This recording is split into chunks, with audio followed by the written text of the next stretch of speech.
ఈరోజు వైఎస్ఆర్ కాంగ్రెస్ పార్టీ కోసము, నా కోసము పనిచేసిన ప్రతి ఒక్క కార్యకర్త, ప్రతి ఒక్క నాయకుడు, ప్రజలు అందరికీ కూడా పేరు పేరు ధన్యవాదాలు తెలియజేసుకుంటున్నాను. It's a big question. And గెలిచినటువంటి సత్యకుమార్ కూడా ధన్యవాదాలు తెలియజేసుకుంటున్నాను. కంగ్రాచులేషన్స్. ఇట్స్ బిగ్ క్వశ్చన్ నాకు, అసలు ఎక్కడ ఏమి చేశాము అని. అంటే ఓవరాల్గా కూడా రాష్ట్ర ప్రభుత్వం కావచ్చు, నేను కావచ్చు, ఎప్పుడు కూడా పేదవాళ్ళకు అండగా ఉండాలా, పేదవాళ్ళకు తోడుగా ఉండాలని జగన్మోహన్ రెడ్డి గారు ఆలోచించారు. నేను అదే విధంగా ఆలోచించిన ఈ 5 years అయితే అసలుకు నేను ఎక్కడన్నా విజయవాడ అలాంటి ప్రాంతాలకు పోయి రాత్రి 2 గంటలకు వచ్చినా కానీ మళ్ళీ పొద్దున్నే 7 గంటలకల్లా లేచి ఇంటింటికి వెళ్ళి తిరగడం జరిగింది. వెల్ఫేర్తో పాటు డెవలప్మెంట్ చేయడం జరిగింది. అన్నీ చేసిన. కేవలం 2 నెలల్లో వచ్చి అసలు అతను ఎవరో తెలియదు, పాడు తెలియదు. ఎక్కడైనా పోయి మామూలుగా జనరల్గా పోయి కూర్చొని నిలవన్నా కానీ ఎవరు జనాలు కనుక్కోలేరు. దీంట్లో మరి ఐ ఫీల్ రియల్లీ సాడ్, బాధ అనిపించేస్తుంది నిజంగా. ఎందుకంటే అరే ఏంది మనం ఇంత కష్టపడి, మగ్గమ్మ వాళ్ళు సూసైడ్ చేసుకుంటే ఎంటపడి భిక్షాటం చేసి డబ్బులు ఇచ్చినాము, నీళ్లు లేక అల్లాడిపోతుంటే తాగునీళ్ళు ఇచ్చినాము, రోడ్లు లేదంటే రోడ్లు ఇచ్చినాము, ఎన్ని కావాలన్నీ చేసినాము. So I feel really very bad. So నిజాయితీగా ఉంటే సరిపోదు, కేవలం అబద్ధాల మీదే బతుకుతేనే బాగుంటుందనే ఆలోచన ఉందేమో తెలియదు. కానీ మనం అది ఆడలేకపోయినాం. ప్రతిసారి కూడా ఇంటికి వచ్చిన ఎవరికే కానీ ఇబ్బంది పెట్టకూడదు, న్యాయం చేయాలనే ఒక ఆలోచన ధోరణితోనే పనిచేసుకుంటూ రావడం జరిగింది.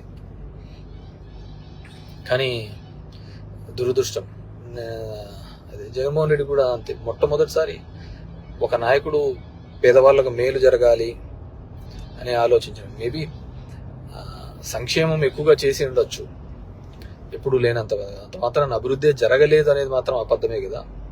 మీ గ్రామాల్లో ఉన్న సచివాలయాలు కావచ్చు, హాస్పిటల్స్ కావచ్చు,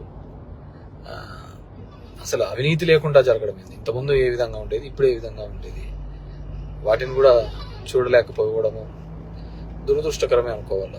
సో ఏదేమైనప్పటికీ కూడా నేను దగ్గర ఒక పోస్టల్ బ్యాలెట్తో చూసుకుంటే 2600 ఎంతతో ఓడిపోవడం జరిగింది. ధర్మవరం పట్టణంలోనే ఎప్పుడు నేను నిరంతరము ఎప్పుడు అందుబాటులోనే ఉంటాను.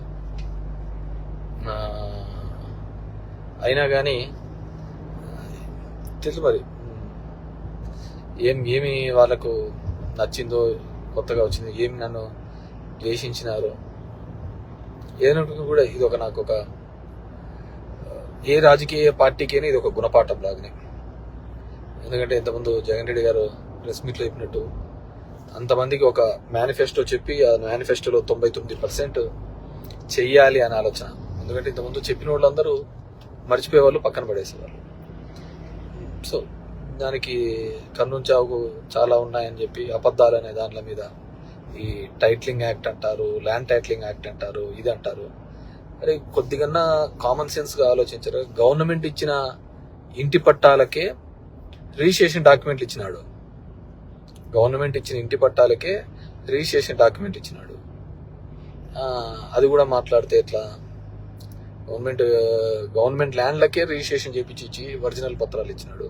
మీ భూములు జగన్ రెడ్డి తీసుకుంటాడంటే ఎలా నమ్మగలిగిన? అది ఒక కారణం అయ్యింటే అది ఎలా నమ్మగలిగినారో ఏమో కానీ అర్థం కావట్లే. సో చూద్దాం. ఇప్పుడు చంద్రబాబు నాయుడు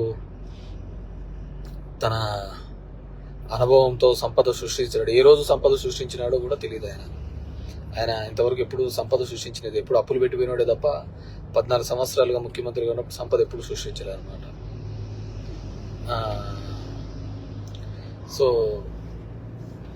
సంపద సృష్టిస్తాడన్నాడు. ఎప్పుడు లేని విధంగా సచివాలయంలో 1,50,000 జాబ్స్ ఇప్పించడం జరిగింది.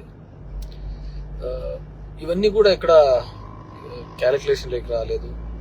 జనం దగ్గరికి సేవలు రావాలి. కరోనా లాంటి క్లిష్టమైన పరిస్థితిలో ఆ కుటుంబానికి తోడుగా ఉన్నాడు. మేబీ మనుషులు అంటే అలాగే ఉంటారేమో, మరి తెలియదు. కానీ ఏదైనప్పటికీ కూడా నా పార్టీ కోసము నిరంతరము కష్టపడిన వైఎస్ఆర్ కాంగ్రెస్ పార్టీ కార్యకర్తలకు, నాయకులకు, నాకు ఓటు వేసి నా ప్రజలకు అందరికీ కూడా పేరు పేరున ధన్యవాదాలు.